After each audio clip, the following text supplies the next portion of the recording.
Peter Lynch has always said, buy a business that's so good that any idiot can run it, because sooner or later one will. And, well, all I know is if I buy the right kind of business at the right price with the right people, I'll do well over time.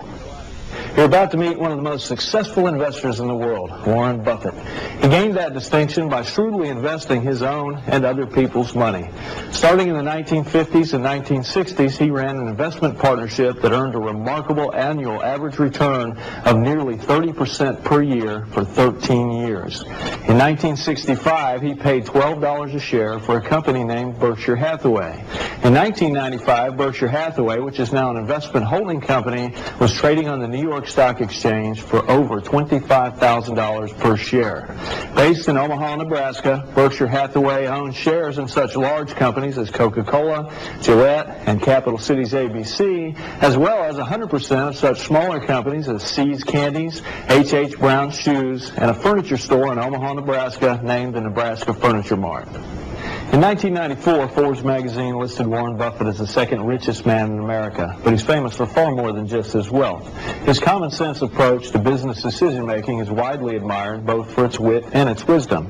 In what follows, you'll hear about how he chooses companies to buy, about his views on predicting the stock market, and about some of his favorite people, including Rose Blumpkin, the 101-year-old founder of the Nebraska Furniture Mart. The format's the one he enjoys the most, a dialogue with a group of students who are invited to throw at him any questions they like. He begins with a story about near disaster in the financial world. It happened when the top management of the huge Wall Street securities firm of Salomon Brothers, in which Berkshire Hathaway held a stake, was forced to resign after a treasury bond trading scandal. Mr. Buffett stepped in as chairman, and his first challenge was to find the right man to run the highly leveraged company, and fast. I really had a lesson on unemployment a few years ago when on August 14th of 1991, I got a phone call at 7:15 in the morning. It was the top management of Salomon, and they told me at 7:15 essentially that the head of the Fed of New York, who was the most powerful man in finance basically, told them that the top management was unacceptable and that therefore they were going to offer their resignations, and there was no one there to run the place. And that was a matter of some concern, because at the time Salomon had balance sheet totals of $150 billion, of which about $4 billion was equity and the other $146 billion was owed to someone else. And that was the largest amount owed by any American corporation except for Citicorp at that time. It's larger than the liabilities of the Prudential Insurance Company, larger than the liabilities of the Bank of America, Merrill Lynch, American Express, whatever. And there was one problem about this $146 billion. A very high percentage of it came due within a few weeks. And so that was the situation, and I went back to New York that day, that Friday, and I met that evening, and this is where it may start getting relevant to this group. One of the problems I was going to have the following week was I needed somebody to run the place. There were 8,000 people and this $150 billion of balance sheet assets and liabilities and a complex business. And essentially somebody had to be making decisions minute by minute about the operations, because I was going to have to be dealing with regulators and legislators and people of that sort. So I met 12 people, roughly 12, that evening, a dozen or so. And I probably knew 4 or 5 of them by sight. And there were probably 6 or 7 that I didn't know, although I probably knew their names.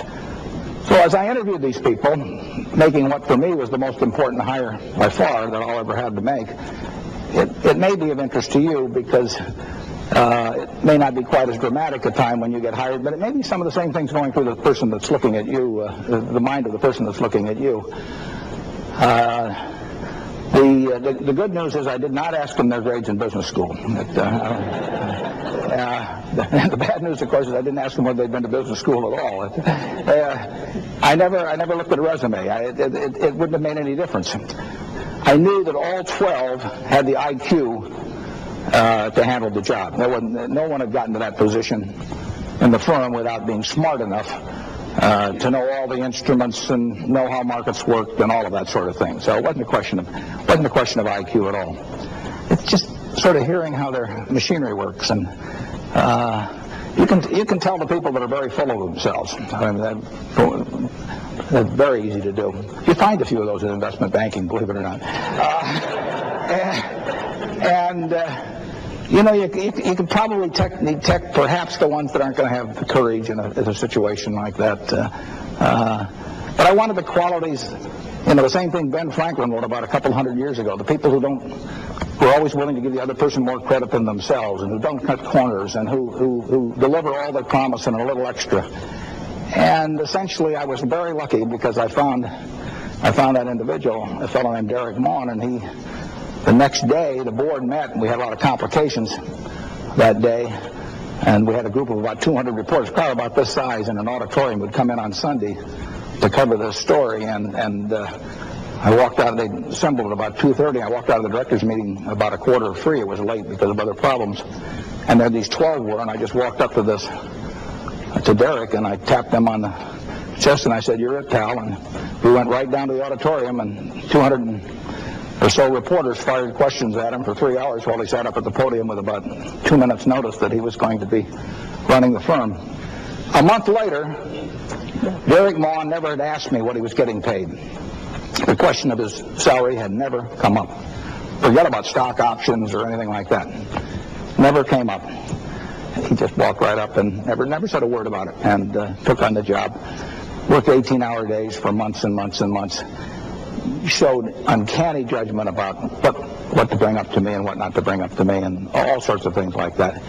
And I often use this illustration with a class, is that I say to them, if you were looked under your seat today and one of you had this lucky ticket, and the one who had that ticket got to pick one of their classmates, who'd been together for a couple of years or whatever, and you got to pick one of your classmates, and you could pick anyone you wanted to. You had an hour to make the decision, and you would get 10% of the earnings of that individual for the rest of their life.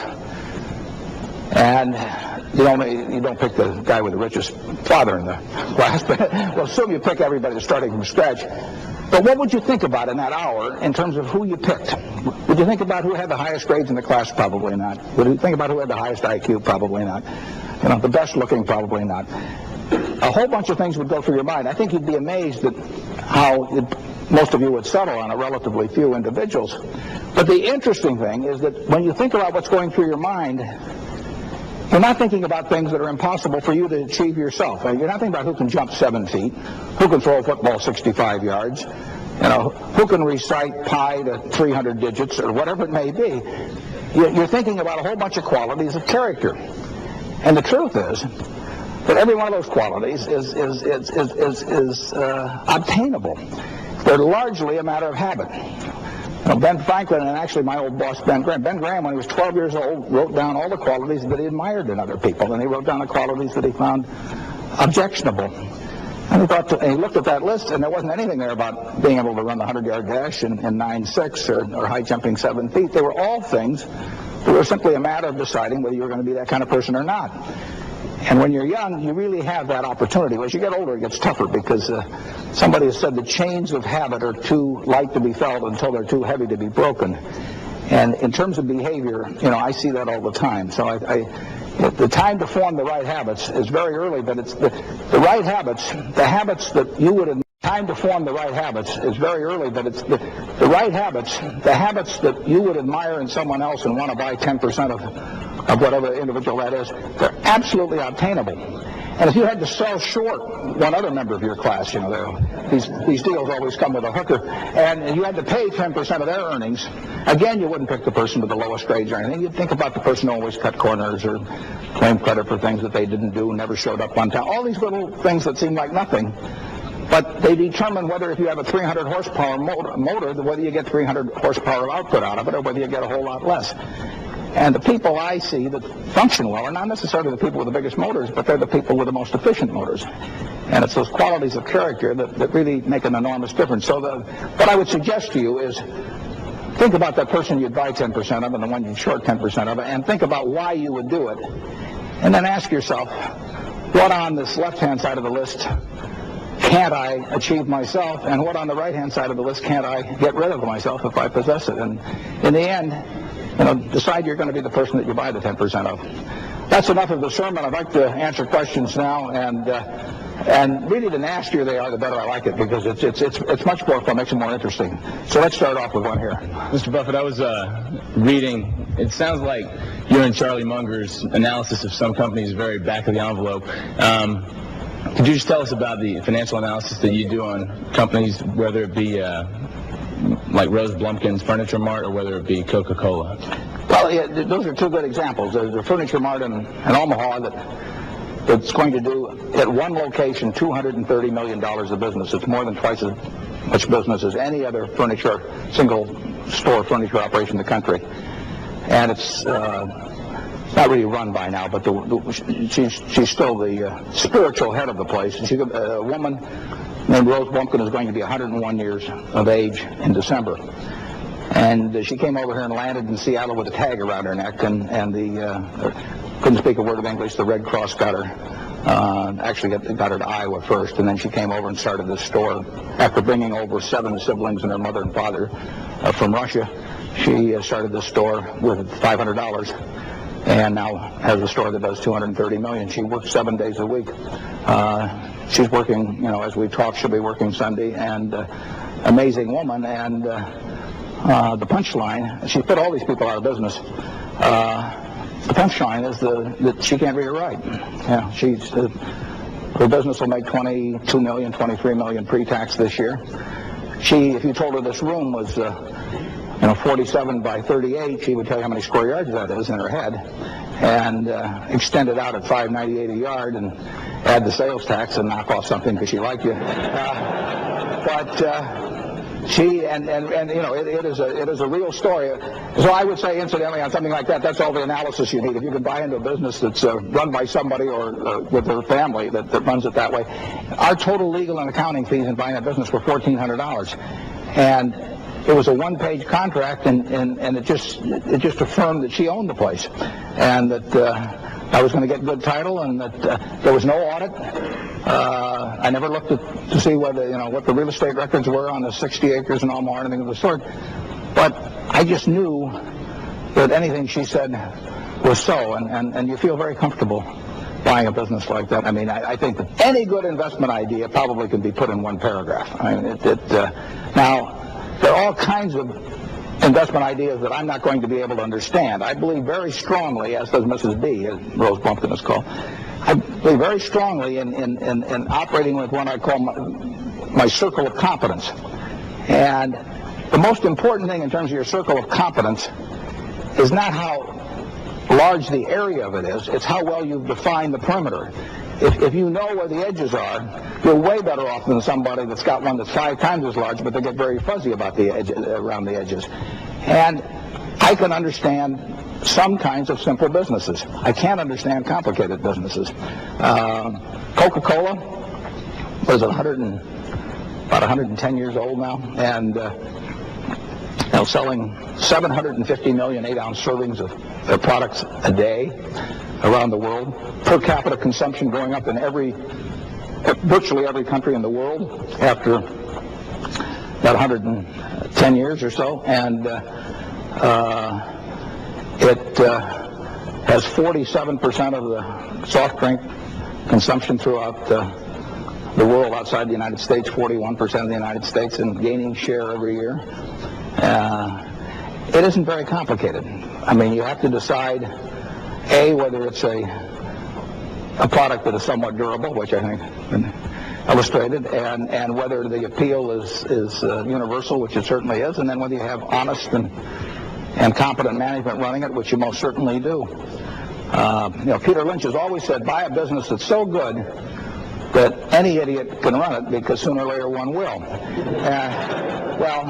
We would like to buy a business like that, and then we'd like a terrific guy running it. And we had 2 terrific people at Coke running it. All we're trying to do is try and find businesses we think we can understand, where we like the people running them, and where the price makes sense in relation to the future economics. And And when I find that, I like to buy a lot of it and keep it. And they're hard enough to find that I don't believe in selling them very often because it's hard to find replacements. Are we over here now? Yeah. Mr. Buffett, how do you know when to sell a business and when is it time to do that? Well, the question about selling a really great business is never, because to sell off something that is a really wonderful business because the price looks a little high or something like that, it's almost always a mistake. And it took me a long time to learn that. I haven't fully learned it yet, but it's rare that it makes sense. If you really believe that the long-term economics of the business are terrific, it's very rare it makes any sense to sell it. Now, if you get into some technology company or something where 5 guys are out in a garage someplace doing something that's going to change the whole industry, that's beyond me anyway. If you try to jump from flower to flower among groups like that, I think you probably have to, because I'm not sure that you can pick permanent winners. But I would say that if you keep it very simple, we own a lot of Gillette, for example. There are 21 billion razor blades used in the world a year. 30% of those are Gillettes, but 60% by value are Gillettes. They have 90% market shares in some countries, in Scandinavia and Mexico. Now, when something's been around as long as shaving, and you find a company that has that kind of both innovative power in terms of developing better razors all the time, plus the distribution power and the position in people's minds, for an item that only costs $20 a year. I mean, the difference. Here's something you do every day. I hope you do it every day. And for $20 a year, you get a terrific shaving experience. Now, men are not inclined to shift around a lot, when they get that kind of a situation. So you get that, and who knew was come into the blade market? Wilkinson 30 years ago had a shot for a period like that, and they didn't take advantage of it with a stainless steel blade. But it's not going to change a lot. And I like businesses where I think I know what it's going to look like in 5 or 10 or 15 or 20 years. And I think I know what Gillette will look like, and I think I know what Coke will look like. And it opens up around the whole. I mean, for one thing, you go to bed feeling very comfortable. Just thinking of 2.5 billion males with hair growing while you sleep. I mean, no one at Gillette has trouble sleeping. I mean, it's like investments. That's the beauty of the investment business. I don't have to be right on all of these companies I don't understand. I don't have to be right on Oracle Systems or Microsoft or DuPont. I just have to be right on one decision a year. It's a beautiful business that way. I was in the department store business for a while. Don't ask me why. But I was in it, and if my competitor air conditioned, I had air conditioned. If my competitor offered 18-month terms instead of 12-month terms, I had to offer it. If you put in an escalator, I had to put in. All of those were defensive decisions. I had to make those like that. I mean, he was throwing pitches at me, and I had to swing, no matter whether the ball was good or not. But in investments, there's no such thing as a called strike. You can stand there at the plate. Very rich, because you would think about every single one you made, and when you knew enough to make a decision, you'd do it on a big scale. But buying businesses on Wall Street is so easy. You can buy one at 10 o'clock and sell it at 10:05, and you can become a part owner of General Electric at 10:10. That the very ease with which that can be done causes people to do a lot of things that don't make a lot of sense. But most of the fortunes have been made in relatively few securities, and ones that were held for a very long time, and ones that the buyer understood. Yep. Mr. Buffett, you invest in companies with managers that you say you like and you trust and admire, and I'd like to know who you like and trust and admire in politics and business today. Well, in business, I can tell you that there's nobody that I admire more than the CEO of Cap Cities, Tom Murphy. I admire Roberto Goizueta and Don Keogh, who retired recently, but they were one of the great two-manager combinations in the history of business at Coke. They took the market value from $5 billion to now $60 billion in a matter of 11 or 12 years. And Tom Murphy worked with Dan Burke, a tremendous combination. It's a business I don't know anything about, but I admire Bill Gates enormously. I know him individually, and I think he's incredible in business. And so I do believe that. I only believe in working with people I like. I mean, and we have a very small office. We have maybe 10 or 11 people there, but I think it's crazy to take a job or work with people that cause your stomach to churn and keep you up at night and all of that. And if you're in a job like that, think about changing it.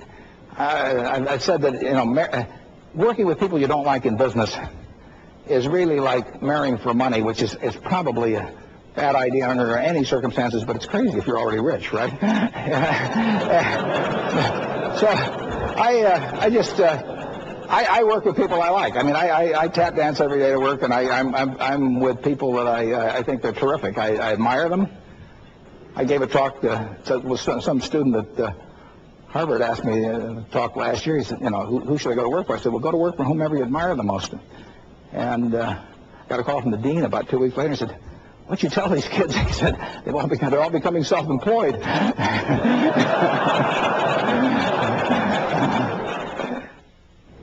Berkshire Hathaway is currently the most expensive stock that trades on the New York Stock Exchange. When Mr. Buffett was in Chapel Hill in October of 1994, the stock was trading for around $20,000 per share. After a best-selling book on Mr. Buffett was published, the share price pushed above $25,000 in the early part of 1995. He's often asked about his views on splitting the stock, and in the next section he gives an answer that illustrates his overall approach to investing. Yep. Mr. Buffett, I would love to buy a share of Berkshire Hathaway. Unfortunately, my cash flow is a little tight now. Yeah. Why doesn't Berkshire We've got a loan company, too. Have you considered splitting the stock? Yeah, I get asked that occasionally. I got a philosophy about shareholders that essentially, if you're a public company, anybody can become your partner in the business. I mean, if I was going to decide to build a motel here or start a mini steel works or something, I could invite 10 or 12 people to be my partners, and I would be sure they would be compatible with me because I'd select them, and they'd select me. And in a private business, private partnership, you should get a good relationship among the owners because they have a chance to sit down and decide who wants to be associated with whom. But in a public company, anybody can buy or sell. I mean, you can have anybody. The only qualification is money, which, as you mentioned, is sometimes a limiting factor. But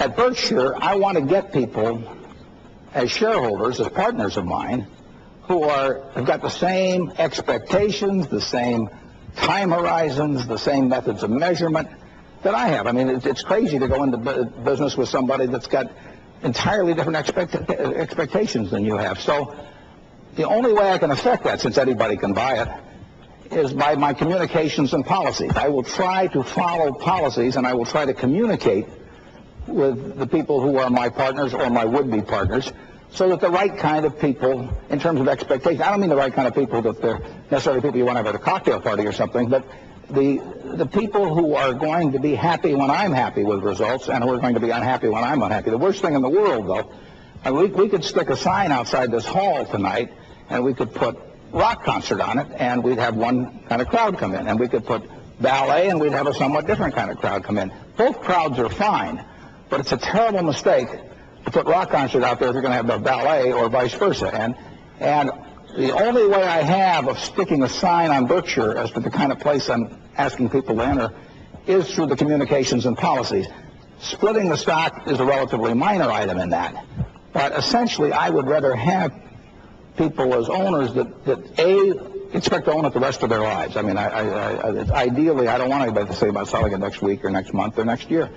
They may change their mind, and that's fine. But I really want them to go in the idea that they're going into partnership with me for the rest of their lives. And if they're buying because they think the stock is going to be split 50 for 1, or because they think the earnings are going to be up next quarter or something like that, they're not terrible people, but they are going to change their mind after they get into the hall, and they're going to think this is the wrong kind of place. All the seats are going to be occupied. That's the nature of the stock market. All the shares of General Motors or Berkshire Hathaway or General Electric are going to be owned by somebody. And it makes sense, in my view, to follow policies that get people that are as close to you in objectives and expectations as you can have. And by not splitting, we've eliminated some people we wouldn't like to eliminate. We've also eliminated all the kind of people that are basically interested in trading stocks actively, and that's that's a good group from my standpoint. The New York Stock Exchange is not wild about it because we probably, I know we have by far the lowest turnover relative to capitalization of any stock on the exchange.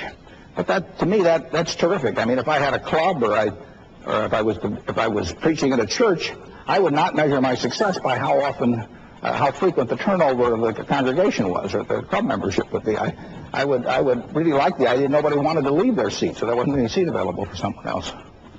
I was wondering if you could share a story with us as one of your investment non-successes or failures. Let's call them failures, yeah, right. Failures. Yeah. And maybe what it, why it failed, and maybe some of the reasons that are lessons you learned from that failure that would be helpful to us. Yeah. I make more mistakes when I have a lot of cash around. I think your decision-making, my decision-making acuity folds or fades with extra cash because I just think there's more of a compulsion to do something when you're sitting around with cash than if you have to either sell something or maybe borrow money, although we're not big on borrowed money. So I would say that's been one causal factor over the years. Fortunately, most of the time I haven't had much cash around, so it's not been a major problem. But it has caused me. I'd like to think that's what caused it. Maybe it was just plain stupidity at the time. It has been. It's interesting. I made a study back when I ran a partnership of all our large investments, or larger investments. I think we've generally not had large losses relative to capital. The largest loss we've ever had, either in the partnership in Berkshire, probably was 2% of net worth. So the nature of not doing very many things and being careful about them probably will keep you from making big errors of commission. Now, errors of omission are the ones that are the big sins. And I wrote in a report a couple of years ago, I've got a thing in my report called Mistake du Jour, and I managed to come up with one every year too. And I started out to buy Fannie Mae, for example, back in 1988 or so. And for one reason or another, I just didn't follow through. We'd have made about $1.5 billion on that. I think we made about $5 million. Those are the mistakes you don't see. The mistakes you don't see are, in our case, are way bigger than the mistakes that you see. We owned 5% of the Walt Disney Company in 1966. The whole Walt Disney Company was selling for $80 million in 1966, debt-free. $4 million bought us 5% of the company. They spent $17 million on the Pirates ride in 1966 building. Here was a company selling at less than 5 times rides, and they had a lot of rides. I mean, that is cheap. I remember the knock on it on Wall Street that was that they were earning a lot of money that year, and it was Mary Poppins, and that there wasn't anything coming next year. And I remember I went to see Mary Poppins at a theater on Broadway, about 45th. About 2 in the afternoon, I've got a little attaché case and everything. I'm going to see Mary Poppins. I got up to this woman at the ticket booth, and I said, "I've got a kid around here someplace. I'm taking it." I was going to see if I thought this thing could be run over and over again in the future. But here they were. They had 200 and some films of one sort or another in the can at that point. They had 300 acres down in Anaheim with Disneyland drawing at that time 9 million people a year, and the whole place was selling for $80 million. So we bought 5% for $4 million. And the great news is we sold 5% for $6 million about a year later. That 5% now would be worth about $1 billion. But you don't see that. That conventional accounting doesn't pick that up. That's the kind of mistake I made. Yeah. Mr. Buffett, what prompted you to make an investment in U.S. Air, given the fact that this is such a cutthroat industry and certainly not transparent and easily understandable? Well, I think probably the best answer is temporary insanity. The fellow who runs the U.S. Air is a wonderful guy. But he just happens to be in an extraordinarily tough business. And the interesting thing is, I'd actually written something for Graham's book in the early 70s about how the airline business was about the toughest business there was.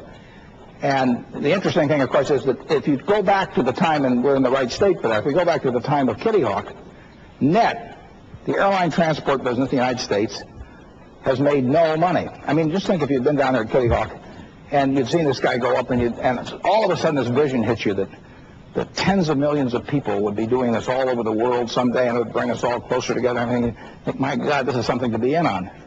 And despite putting in billions and billions and billions of dollars, the net return to owners from being in the entire airline industry, if you'd owned it all, and you put up all this money, is less than zero. If there had been a capitalist down there, the guy should have shot down Wilbur. I mean,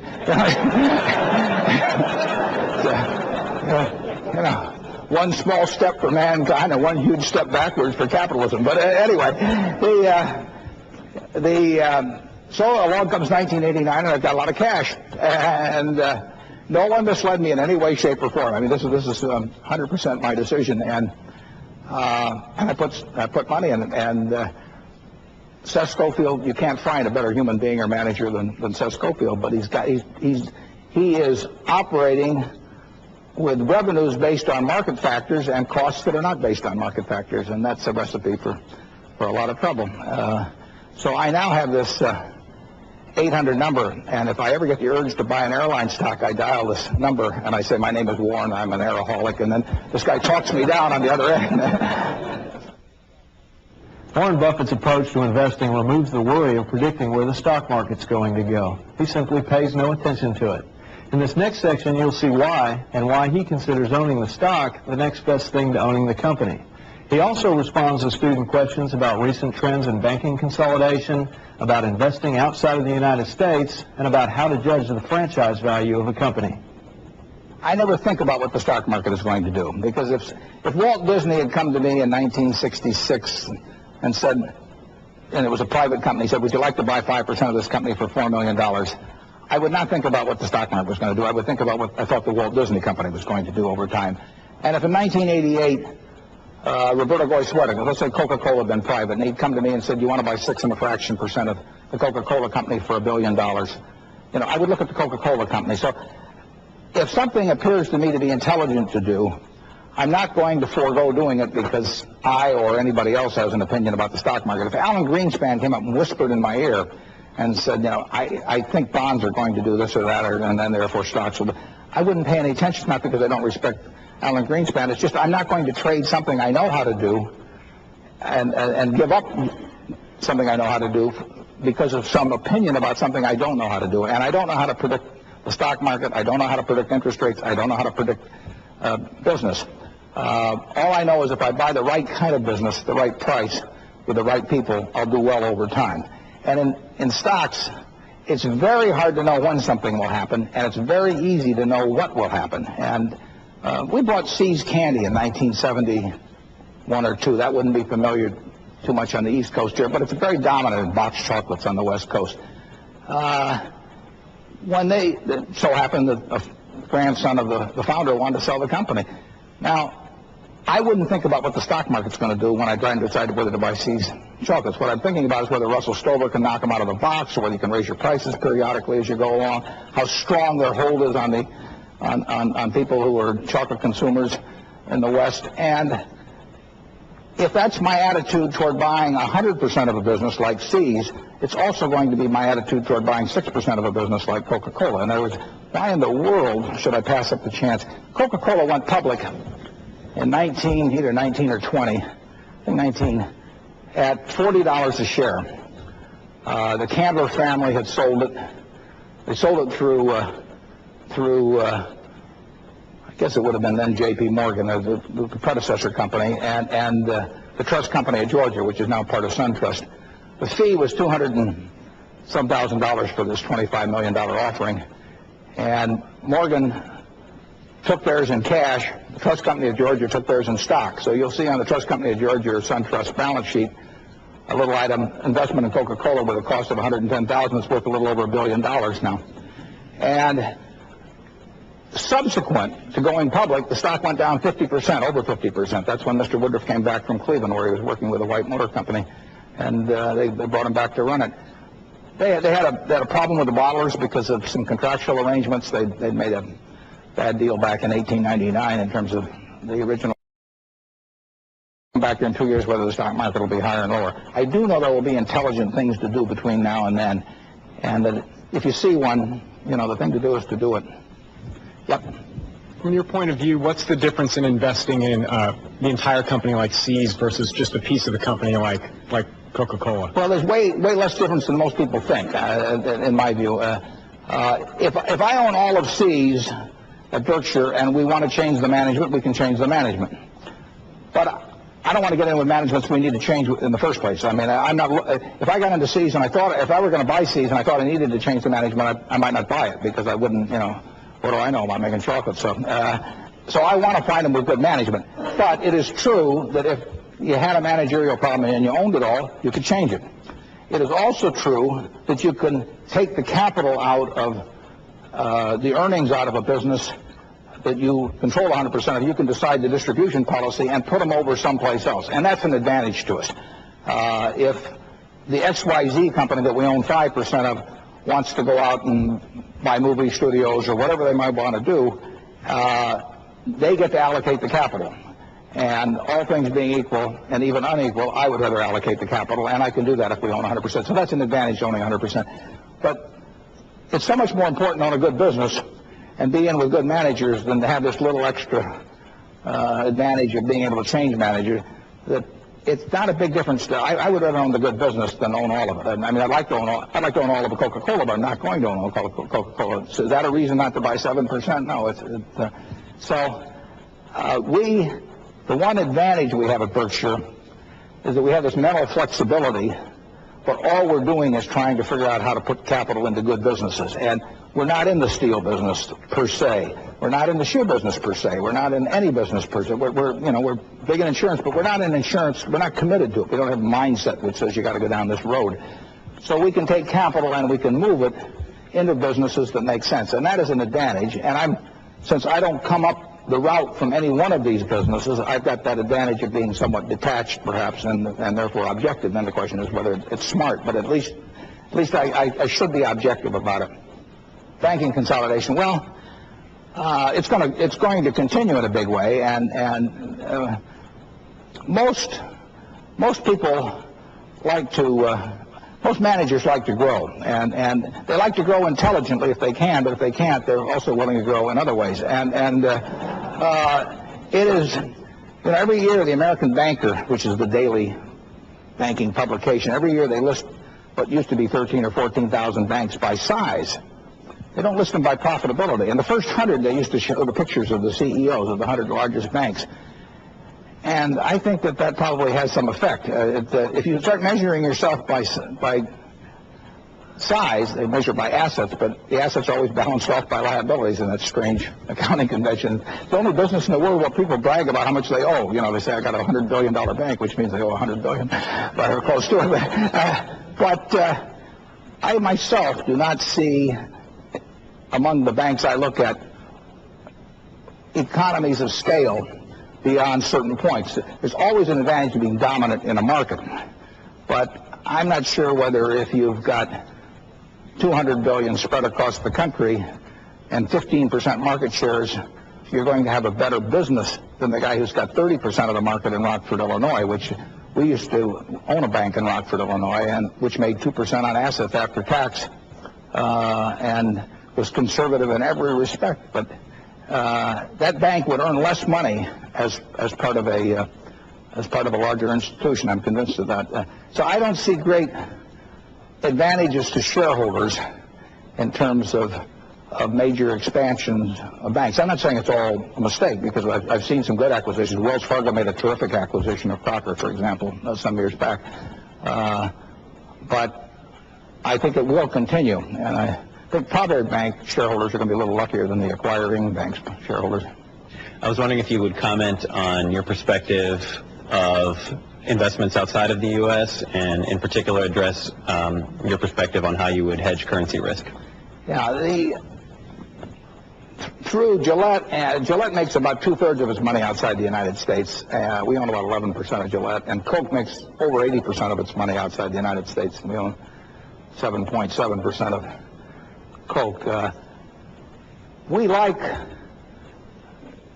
love the kind of companies that can do well in international markets, obviously, and particularly where they're largely untapped.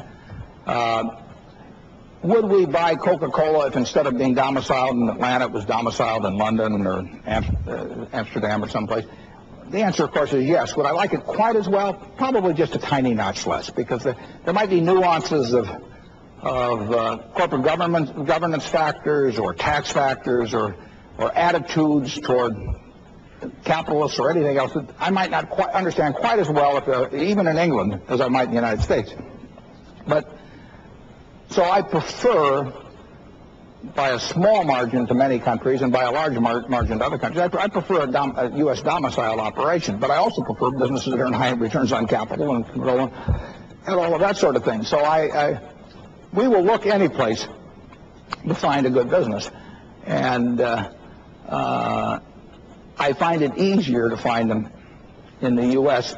I understand the accounting a little bit better. I probably have more insight into how they're going to function in the future, a little more here than in some other country. But I don't rule them out. On the other hand, the U.S. equity market is a $5 trillion market, and if I can't make money in a $5 trillion market, it may be a little bit of wishful thinking to think all I have to do is get a few thousand miles away and I'll start showing my stuff. Yeah. You and Mr. Munger have long talked about franchise value of businesses. And without tipping your hat, I'm just curious as to what areas what do you perceive as that it has franchise value right now? Well, franchise value, I mean, the real test is if they don't have your product, but they have something that somebody else says is similar, does the would-be purchaser walk out of the store, particularly if they can walk across the street and buy it? I mean, so if you go in and you say, I'd like a Hershey bar, and they say, well, we don't have Hershey bars, we've got this unmarked chocolate bar, that the owner of the place recommends. Now, if you'll walk across the street to buy a Hershey bar, or if you pay a nickel more for the bar than the unmarked bar, something like that, that's franchise value. And you have to maintain that in people's minds, but it's very important. That was our consideration. When we bought See's Candy, candy was selling for $1.95 a pound. And the question was, would people pay more for that candy as years went along and inflation took place? And the truth is that people, if they perceive that it's the best candy, or a significant percentage of them do in the area, or the dominant percentage do, you're going to do very well with a business like that. The franchise is in their mind. I mean, it's the experience they had. I mean, it's the first time they handed it to a girl and she kissed them afterwards or whatever, or slapped them. I mean, that's what we like them to do with the competitors' candy. But and you know this, they're not going to go home on Valentine's Day and say, here, honey, here's 2 pounds of chocolates. I took the low bid. I mean, it just doesn't work. So if you've got the right kind of product that way, if you're Wrigley's chewing gum or whatever it may be, you're paying. You may be paying for taste in this case. You may be paying for a mental association that you have something. You may be paying for service availability or a lot of things. But that's franchise value. And then the question is how durable is it? How big is it and how durable is it? And I say that franchise is basically like a moat around your economic castle. Now, there's two things that are important. How big is the castle? Coca-Cola is a big castle. See's Candy is not a very big castle, but it's a castle. And around both of those, there's a moat. And that moat is either slightly eroding service, it may be based on employee training, it may be based on research, a lot of things. I mean, there are all kinds of things you're trying to do to make that moat bigger and bigger and to throw more piranha and crocodiles and et cetera into the moat. And you need a moat in business to protect you from some guy who's going to come along and offer it for a penny cheaper. That's what we're looking for all the time. And you can't find it all. You're not going to find it in carbon steel. You're not going to find it with an integrated oil company or something of the sort in all likelihood. But you will find it. You don't have to find very many. Very few. If you have 10 good ideas in the rest of your life, you can afford to give away 5 of them because you'll get very rich with a very few good ideas. Each year, the Berkshire Hathaway annual report is eagerly awaited by shareholders. That's because Mr. Buffett writes it himself. Part of the report, the chairman's letter, has become a widely cited source of business advice. In fact, the entire report is so readable that it's cited as a model for how financial reports should be written. In this next segment, we'll hear about Mr. Buffett's views on clear writing. We'll hear about why he thinks Berkshire Hathaway may be less successful in the future, and we'll hear his views on inherited wealth. If you understand an idea, you can express it so other people understand it. It's interesting, right? I find that every year when I write the report. I mean, I hit these blocks, and the block isn't because, I've run out of words in the dictionary. The block is because I haven't got it straight in my own mind yet. And there's nothing like writing to force you to think and get your thoughts straight. And if you want to communicate something to other investors, co-owners, or whatever it may be, it's quite possible to do it. I mean, I think based on what Chairman Levitt said, I think you're going to probably see a lot of improvement in that area. Same thing goes for accounting footnotes. I mean, I get accounting footnotes that I have trouble understanding. Well, the reason I have trouble understanding is the person that wrote it didn't want me to understand it. I mean, it's not impossible to write a footnote explaining deferred acquisition costs and life insurance, whatever you want to do. You can write it so people can understand it. And if it's written so you can't understand it, I am very suspicious. I mean, I probably won't invest. Oh, I won't invest in the company where I can't understand a footnote, because I know they don't want me to understand it.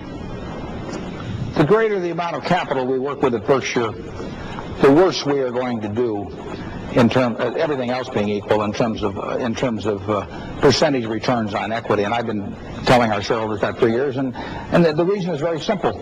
That when I started out with $10,000, any security in the United States that I could find that would seem cheap could have a very significant impact on that amount of capital.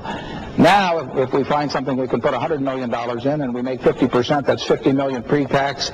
It's about $32.5 million after tax, and that's 0.3% on net worth. So it takes very big ideas to have an impact, and our universe of potential investments has shrunk, or businesses that we can buy outright has shrunk as our capital gets greater. We are down to where our universe is very, very small, and our returns cannot be as good in the future as in the past. When I started out, I went through Moody's and Standard & Poor's page by page. Every page, I just looked at companies, and I found Western Insurance Security selling at 2 times earnings, or National American Insurance selling at 2 times earnings. I found a public utility in Genesee, New York, selling at less than 2 times earnings. That was just by turning the pages. But I could only put $5,000 or $10,000 or $50,000 in those things. They still had the capacity maybe to double my net worth or something of the sort, or more than that maybe. But that'd be useless for me to do that now at Berkshire. So a lot of money is a drag, but it has other advantages. I've read that you're not going to burden your children with the fortune that you've amassed. That's not the word they use, but you've got the idea. I was just wondering, to that extent, could you lend some words of wisdom about family and disciplining children with money? Well, my general belief is if you've got a lot of money, that you should probably, and I got this idea, this phrase from somebody else, but that you should leave your children enough money so they can do anything, but not enough so they can do nothing. And I think that there's probably a certain social justice in that. I think, and on top of that, I happen to think it's probably, in aggregate, it's probably best for development of individuals, although there could be lots of exceptions to that. But I have used the analogy that, I run into people all the time, at the country club, who say, isn't it terrible that these people are on welfare, and that they get food stamps, and then that just creates a cycle of dependency, and then you get second-generation welfare recipients because they were used to getting the food stamps from the welfare officer before, and they never stop to think that maybe inherited wealth is really just a lifetime supply of food stamps, given through a trust officer instead of a welfare officer. They never think about the debilitating effect of that, that waking up at age 10 seconds and finding out that you never have to work. Compare that to somebody that's probably got a couple of kids that they don't know what to do with, and have plenty of problems of their own, and are struggling, and they say, well, we're going to ruin this poor person's desire to work if we don't, if we give them something to let them buy a little food. I personally think that society is responsible for a very significant percentage of what I've earned. I mean, if you stick me down in the middle of Bangladesh or Peru or someplace, you'll find out how much this talent is going to produce in the wrong kind of soil, and I will be struggling 30 years later. So society, I work in a market system that happens to reward what I do very well, disproportionately well. But so does, Mike Tyson did too. I mean, if you can knock a guy out, in 10 seconds and earn $10 million for it, this world will pay a lot for that. If you can bat 360, this world will pay a lot for it. If you're a marvelous teacher, this world won't pay a lot for it. If you're a terrific nurse, this world will not pay a lot for it. Now, am I going to try and come up with some comparable worth system that somehow distributes that? No, I don't think you can do that. But I do think that when you're treated enormously well by this market system, or in effect, the rest of society showers goods and services, or the ability to buy goods and services on you because of some peculiar talent. Maybe your adenoids are a certain way, so you can sing and everybody will pay you enormous sums to be on television or whatever. I think society's should have a big claim on that.